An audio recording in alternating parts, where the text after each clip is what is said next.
In this video, I will explain the whole process of creating a glint effect, then convert it into material function to use it later in any material. So let's get started. Okay, let's prepare first by adding plane.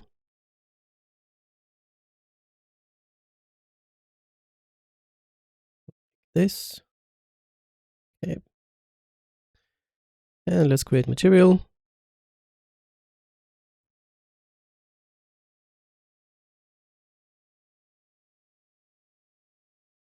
Okay. And it's actually, let's right away create material instance.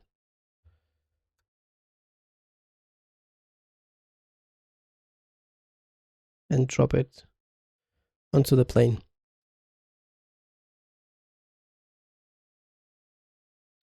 So now when we will create a logic for our glint, we can preview it here easier. Let's start first with, with creating gradient for our line. So let's create scalar parameter. This will be glint rotation X. And same for the Y.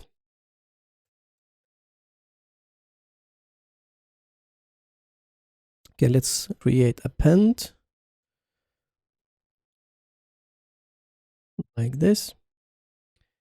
Then we will add dot product. And in A, we will add coordinates. So this glint will be based on UVs of your object. In the default plane, UV is mapped exactly in this 0 and to 1 UV space. So that's why it's really nice on this plane to preview. So when we're getting this one, we can already add this maybe to emissive.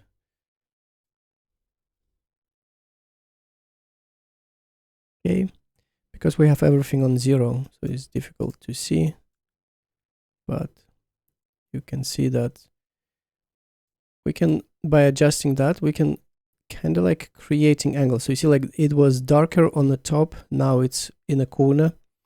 Okay, but it's actually kind of like a rotation. If I, for example, set it to 1 and this one like this, see, like it's totally on now on this side, on the right side. We just need to work between 0 and 1 with these parameters. It will be enough. And what dot product does, so we have coordinates in texture coordinates in UVs, and then we have this, and then we have these two parameters where we're creating vector 2 as well. So this vector 2 and this vector 2. And that product, it's actually checks how aligned our vectors are. Yeah, so if they like far away from each other, it will be like 0. Closer they are, like it will go closer to the 1. So yeah, and so this way it's kind of like we're creating gradient. We could use some gradient nodes. We can do some different manipulations just to get that. But as I say, like this works fine for me. So this is how I'm doing. Okay, so we have this one. Then if we want to see it's better, let's add smooth step.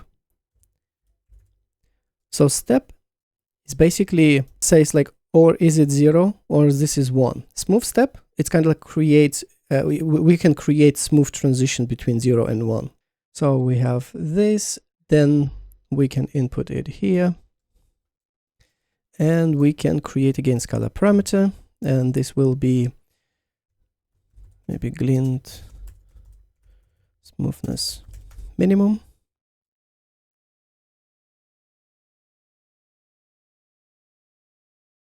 Smoothness maximum. Okay, so we can add this here and we can connect to our emissive. This numbers works really nicely between 0 and 1. You rarely need to go beyond. What's more important is how apart these numbers are. Okay, so closer these numbers are together. So again, it's in between 0 and 1. So let's say if I will set this minimum to 0.5, okay, and now this one to 0.51, Okay, so they're really close. So our then transition should be like really sharp. And actually, let's put back number here. So I'll put 1. Yeah, and you can see already our line. And if I will put now maybe 0.55, you see we have this smooth transition here. Can even use it like that. Okay.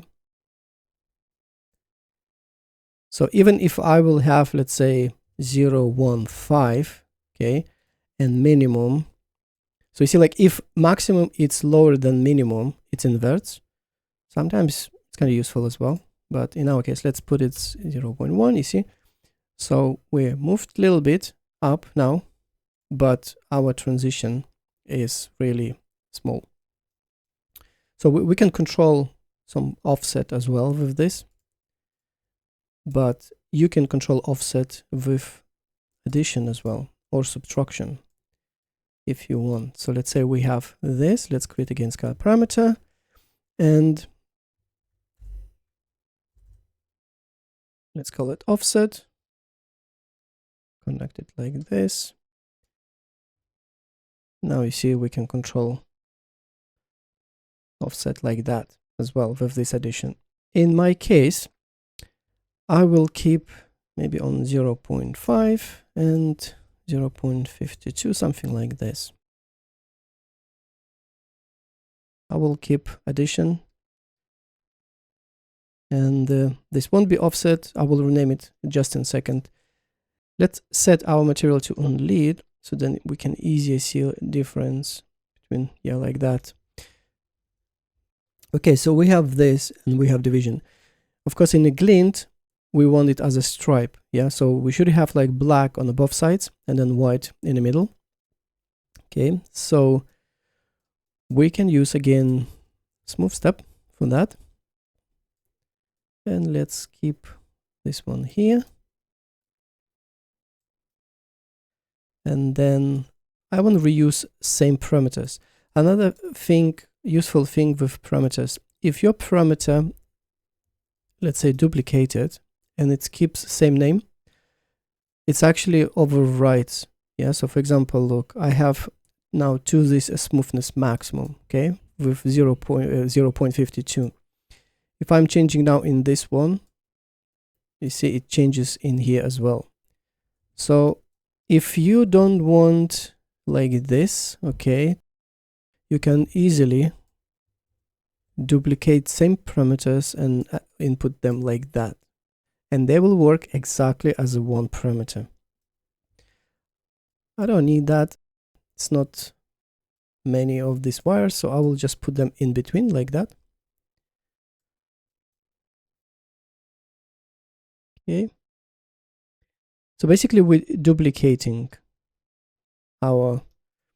this line which divides. But look, in one smooth step, I'm adding this addition, so this offset, and in another I'm not. And that's what, like, how different it will be. And now we can subtract one from another. Okay. And I forgot here, I need to add this value as well. So again, in here we first doing addition and then into value, and here we directly double click on the wire. We'll add this rear root controller, so you can drag it like this position as you want for more polishing in your material. So now we have this. Let's save, and now look, we have our line. And with this addition, so again we have little difference. Even while we're using these numbers, they will serve as this smoothness. So again, I can leave it on 0.5. I can put 0.5 and look how super sharp it is. Maybe you want it like that, or we can put like this or like this, like really, really smooth. Again, maybe I will choose something like that. Yeah, it's fine. And this one, it's set of offset. I will call it line width. Okay. So let's save again. Why it's line width? Because look, now with this addition, I can control how thick this line is. Okay, maybe you want this, maybe you want that. And as you can see, like if it's 0, it disappears. And if it's really 1, so it's like far, far away, like it's a huge line, maybe you don't want that. So again, we can clump it, just putting slider maximum on 1, or maybe even lower number. So it's automatically will become as a slider between 0 and 1. I think something like 0.2 is fine. Okay, so we have that. And now look, with these two parameters, we can angle it as we like. I will keep it this way, maybe this way, just for now. I'm sure later I will need to tweak these numbers. Okay, so we've done this line. Now we want it to move. If you would add, let's say just add, yeah, and add this together, so, and add some time node, okay, it would move, but it would constantly repeat, and you have no control of that. So first of all, what we need is maybe add some delay, which we can control how long between each line we will have. So this is one thing.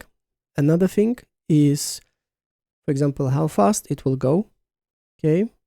And third thing is when it starts and when it finishes. Because right now, as you can see, our line is always on the screen because we're doing this inside of the UV coordinates.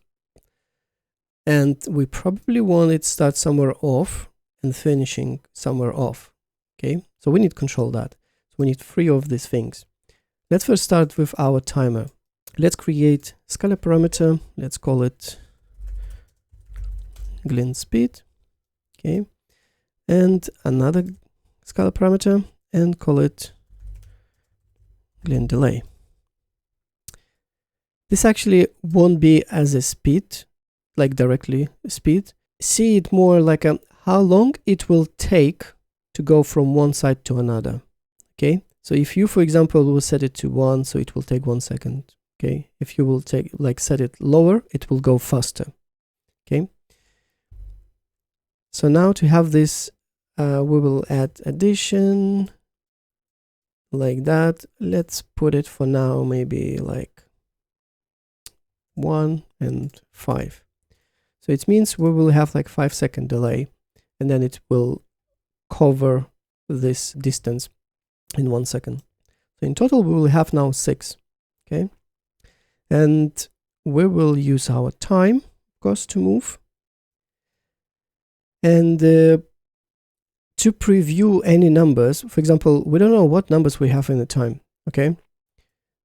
If you will right click and look for debug, you can debug different parameters. For example, scalar, float 4, 3, 2. We need scalar because it's just vector 1.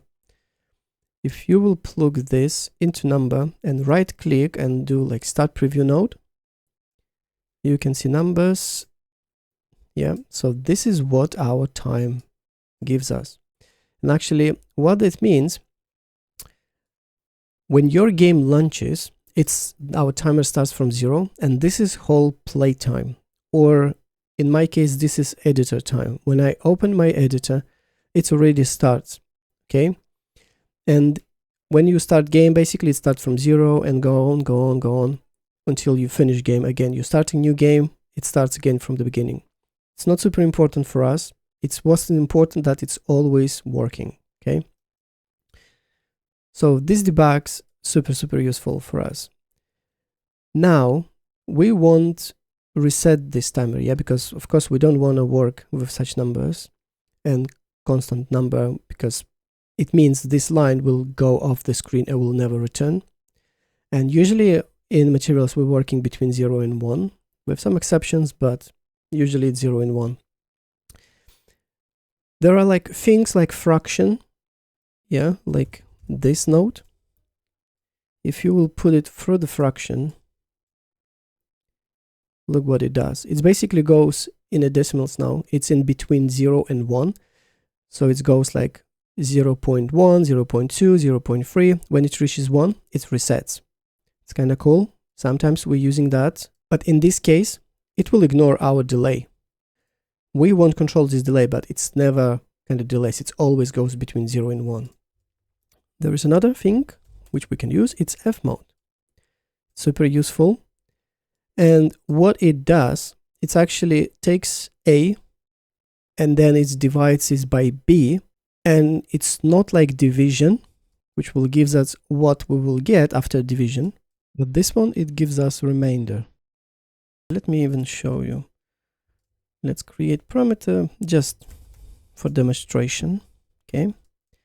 Let's connect this number, this number. Okay. Now let's add here 9. Okay. And just for demonstration, let's directly connect. I don't need this delay for now.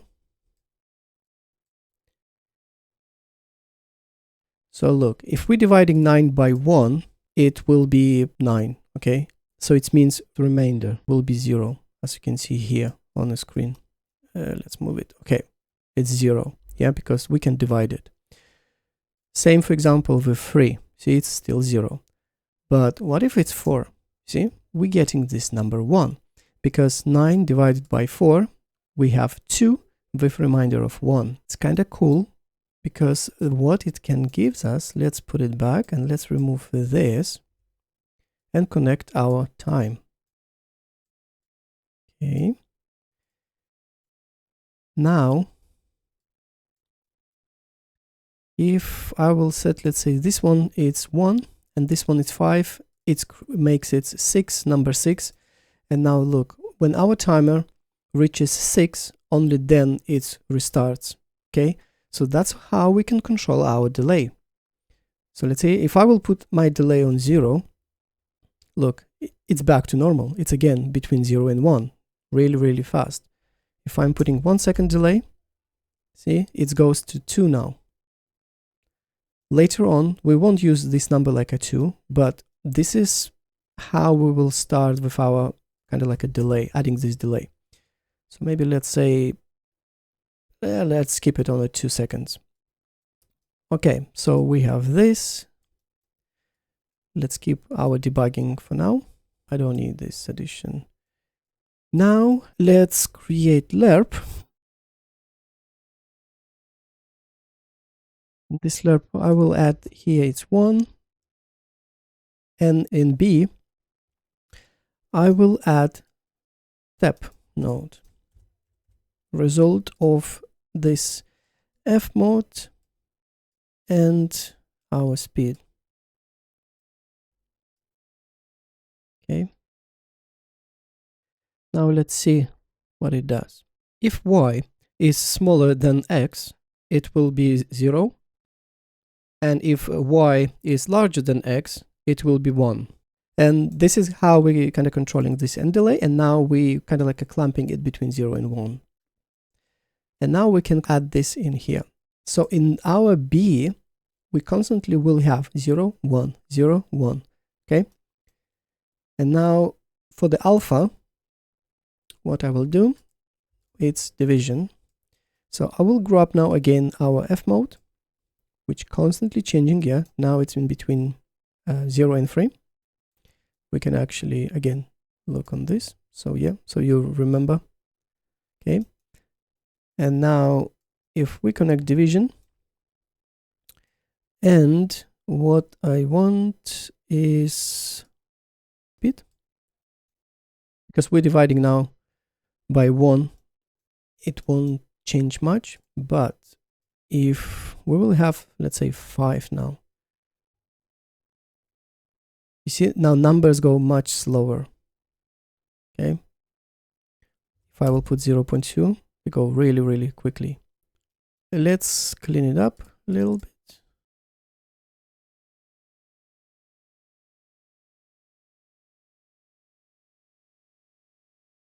And because we're working in our lerp between 0 and 1, yeah, what will output, it will be 0 and 1. Yeah, we're not going beyond. So we don't care that this division goes above 1. If you care, you can just add saturation like this.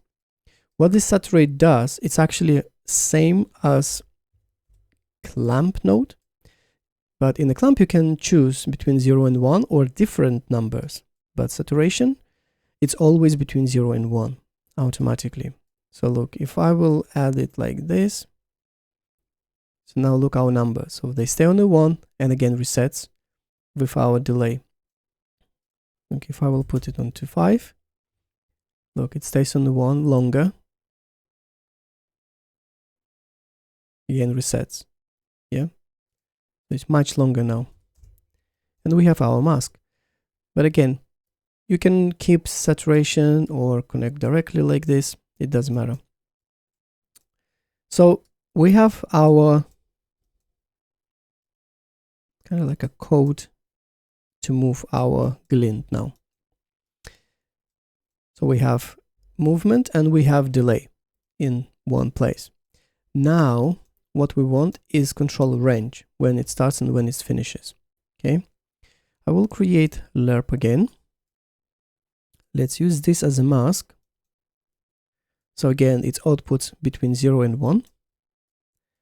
And now let's create parameter, maybe a glint range minimum.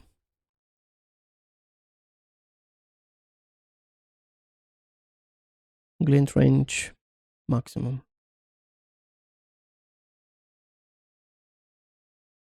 So because our UVs are between 0 and 1, we can set it to minimum -1. Yeah, so it means it will go off the screen. With maximum, we can experiment, but I think like 1 should be enough to have it off the screen. Because basically how I will do is this piece, or I will later rotate it. So this corner, it will start here, because here on the bottom in this corner, right bottom corner, where we have 1, 1 coordinates, it's U and V, 1, 1, okay? And on the top we have 0, 0. So it means this piece will start from here, but because it's just this little corner, we won't see it, okay? So you can increase this beyond 1, but I think like 1 should be fine. Okay, so we have this, and final thing what we need is to move it, we need or addition or subtraction. It depends on our numbers. I will need subtraction after our this dot. You can hold Control and left click to grab nodes and to connect them to another, like this. And now we will do our dot in here and our lerp in here.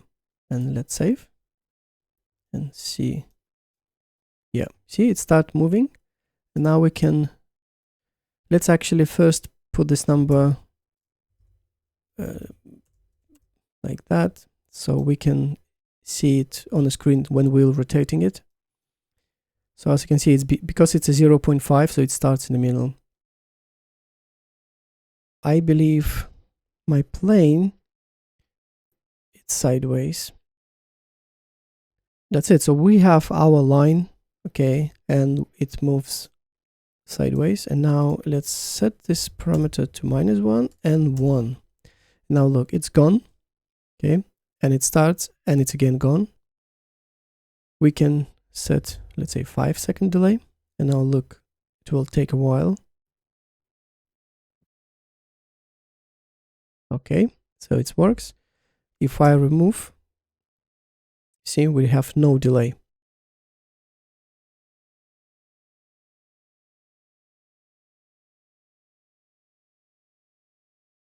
So we have our glint material. What we can do now, it's actually create a material function, so then we can use this with any material we want in the future. So let's grab everything, right click, collapse the function, and I will save here. And I will call it MF for material function, and then glint. and we have our glint. You need to be cautious because, as I previously showed you, if you duplicate your parameter and you keeping it with the same name, it's actually in both places it will work as a one parameter. And in material instance, you actually will see only one parameter because again, it's the same name. That's why I'm calling them like a glint, yeah, everywhere. Because if say like it's a range minimum or rotation, and in material, something else is using same parameter again, like rotation, it's actually will override. Yeah, so we want some difference. You actually don't need to have always parameters inside of material function. What if, for example, you will have two glint material functions inside one material? Maybe it's not a glint, maybe something else. But if you will have two material functions, you want then control them separately. So it means create different parameter names for them inside of the material. And in this case, you cannot. What it's helping, and then you can right click and search for input, function input. Okay, so look, we have function output and we have input. We have different types of inputs. So we have scalar, vectors, textures, almost everything you will need. Most of our parameters, if not all, are scalar. So you can keep it like this, scalar. You can name it. Let's say I want like speed, okay? I want control speed. So now I can name it just speed. I don't even need like a glint speed because we know that this is glint function. So I name it like this, and look, I will control, grab, and connect it here. Okay. Now, if I will save it, look, I'm getting error. An error is basically, it says like, I'm missing input. Yeah, you need input something. If you want avoid this error, sometimes maybe you won't add this speed. Sometimes you won't just use default one. And problem is we don't have default one. And to have default one, we don't need parameter. We just need constant, yeah, which never changes. And in here, maybe I will set it to 0 or 1, maybe 0, okay? And connect into preview. Now, selecting this input, you can see here, use preview value as default. So you need to put this tick here and now save. And now look, I don't have any error. Let's save it. Should stop. Yeah, it stopped.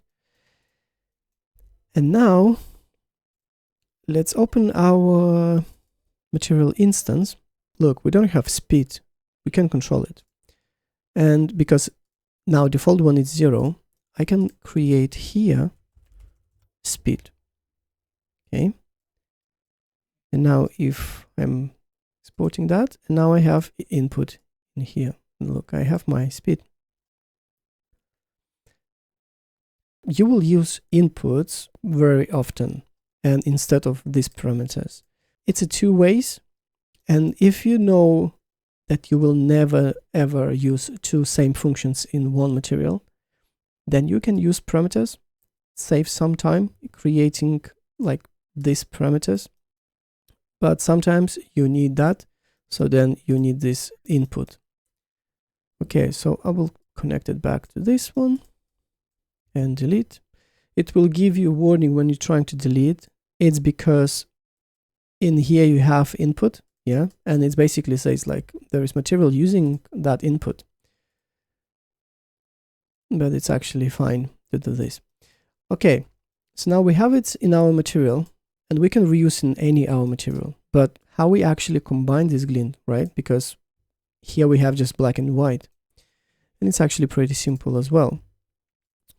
I've got these ranks icons, and let's maybe pick this one.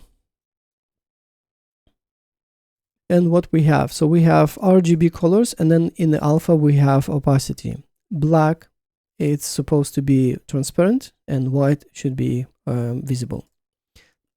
So this is what we can do. Let's change it to translucent. Okay, so now we can connect to our opacity and our, actually because it's on lit, we have only option for emissive. I will show you with two ways, okay? And now look. So we have our texture visible and we have our glint. Our now emissive is black and white or 0 and 1, okay? So goes on top of our base color. What if we want increase intensity? It's super simple. So let's add multiplication and connect it like this, okay? And now we can create node glow intensity. Okay, this might be default, keep it 1.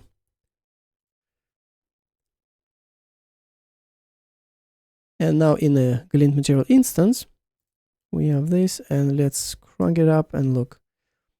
We have this nice effect. And we can control our speed.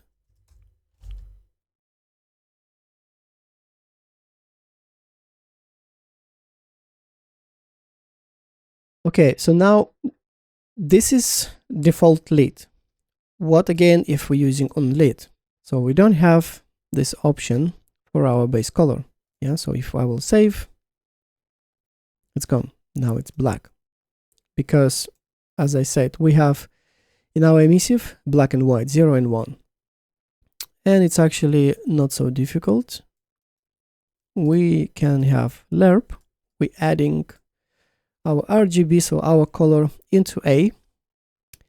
And in the A, it will be when it's black. So what to do when it's black? In our line, it's white information. So it means this icon will be always visible, and then glint will be when it's white. So we have this, but then we have this intensity, and we don't need this glint now be multiplied with intensity. Okay, so we can directly connect our intensity in here, and now we can control this with our alpha. So we can delete this multiplication and use like this. We have now unlit material. We have this icon. We have control for the glossiness, and we have our mask. And for example, what if we don't want transparency? Maybe what if we want some nice background?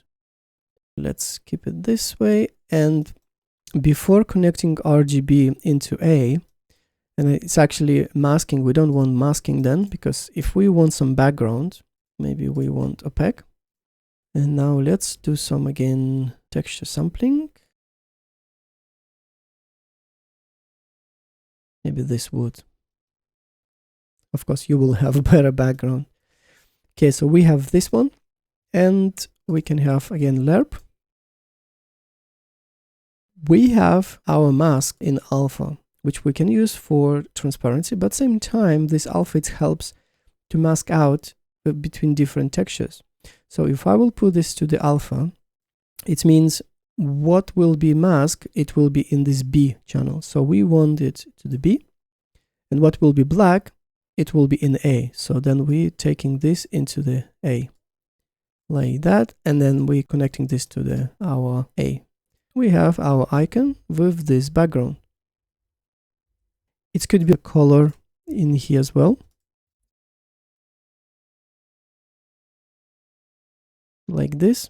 And if it's texture, you can animate it with a pan. I think it's this. So it's a vertical animation like that. This is how in some games you may see that they have icon, maybe a weapon, any icon, and then the moving background. This is how actually it's done. You may see that our glint, it covers background as well. What if we want to isolate our background and just have our glint on our icon? This is pretty simple as well. What we need here is add multiplication. We can add this. So again, 0 or black multiplied by any number, it will be 0. So this is how we will control this mask. So now this glint, which covers a whole plane, will be now masked out and only will cover our icon. So if we connect it like this, Let's put it not so fast. So now it goes only through the icon and not touching background.